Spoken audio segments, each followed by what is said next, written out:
Now on KGW News. A Washington home riddled with bullets. Do they think it's his grand theft auto or something?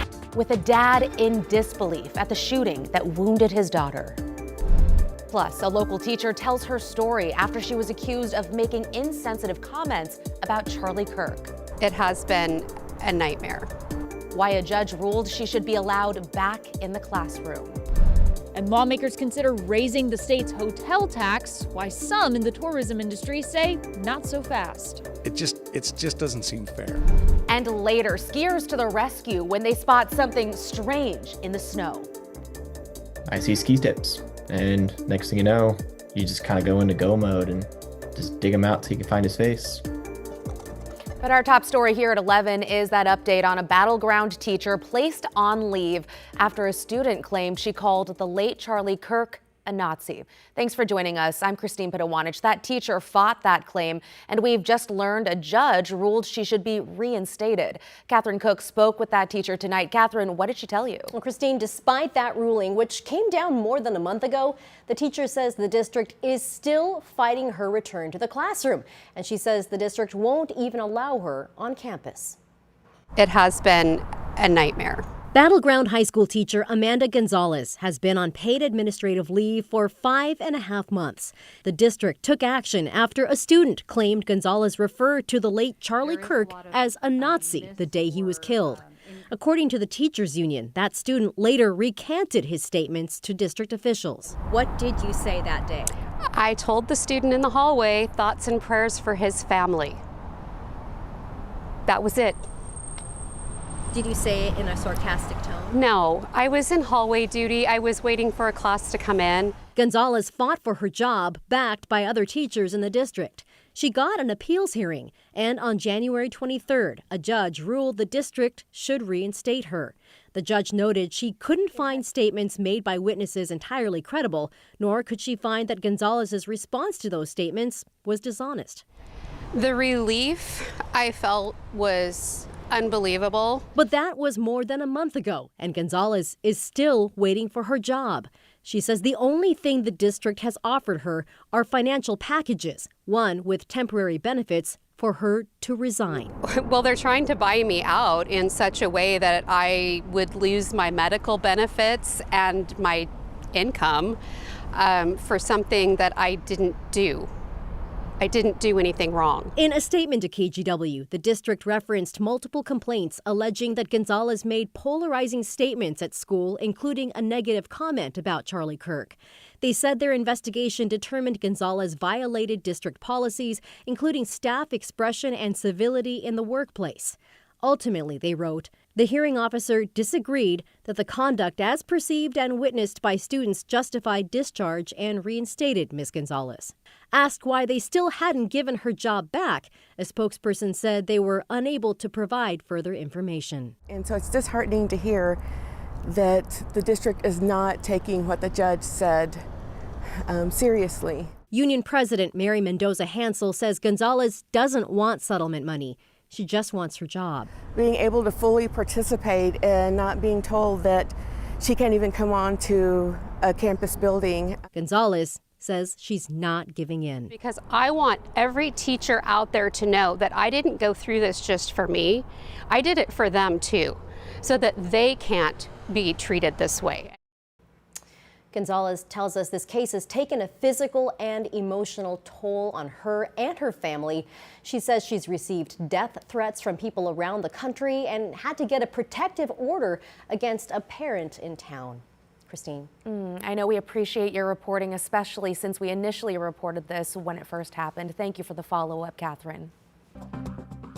Okay, let's get you caught up now on tonight's other headlines. Vancouver police arrested the man they say rammed a rideshare car multiple times as his wife was a passenger inside. It was all caught on camera back in November. Then last night, officers were called to check on a suspicious situation near West 35th and Kaufman Avenue. That's where they found a man named K. Lodge lying on the ground. After a health check, he went to jail on multiple charges, including assault as well as hit and run. Meantime, police in Washington, D.C. have declined to charge Labor Secretary Lori Chavez-DeRemer's husband with sexual assault. You can see Dr. Sean DeRemer sitting behind his wife during her confirmation hearing last year. A spokesperson for the department says it conducted a review with the United States Attorney's Office and determined there was no evidence of a crime. The New York Times first broke the story about Dr. Sean DeRemer, who is listed as an anesthesiologist in Portland. KGW also obtained a police report that lists the Department of Labor as the location of a sex abuse accusation. But again, evidence has cleared DeRemer of any criminal wrongdoing. Back closer to home, Oregon health officials are warning of another measles exposure, this time in Clackamas County. The Oregon Health Authority says people may have been exposed to measles if they were in the emergency department waiting room at Providence Willamette Falls Medical Center in Oregon City on Wednesday. The time of the exposure was between 10 p.m. and just after midnight. You see that on the screen. OHA says you should contact your doctor if you think you've been exposed. Okay, taking a live look at downtown Portland, Pioneer Courthouse Square to be specific, after a beautiful day. Chief Meteorologist Matt Safino here with us now. Matt, looking forward to the weekend because it's the weekend, but also because we get more sun. We do. It's going to be a dry weekend as we roll the calendar from February into the month of March, and a warm one too, as a matter of fact. Right now in Portland, it's 41 degrees, so we'll drop into the 30s, no problem. We're almost there right now, but I don't think it'll be quite as cold as a couple of mornings ago. Probably about the same as this morning, where we stayed just above freezing. And then we climbed to 54 today, which is actually exactly average for this date. 53 in Scappoose, 53 in Hillsborough. In fact, you got to go back to early February, the last time we had a day with a high temperature that was above average. It's been about 2 weeks since we've done that. It's the 12th of February, we hit 55, and that was above average for that day. But today, it was nice. 60 in Brookings, 57 in Bend, and 54 up in Pendleton. Now, tomorrow, again, it'll be chilly in the morning, Christine, but no big deal. 33, areas of fog, some areas of frost. Then it becomes sunny. We get up to 55. And coming up in a bit, I will share with you this amazing sunset that we had tonight, seen all over the region, but our view from our Vancouver Skycam was pretty spectacular. Back to you. Yeah, it's worth the wait to see that again. Thank you, Matt.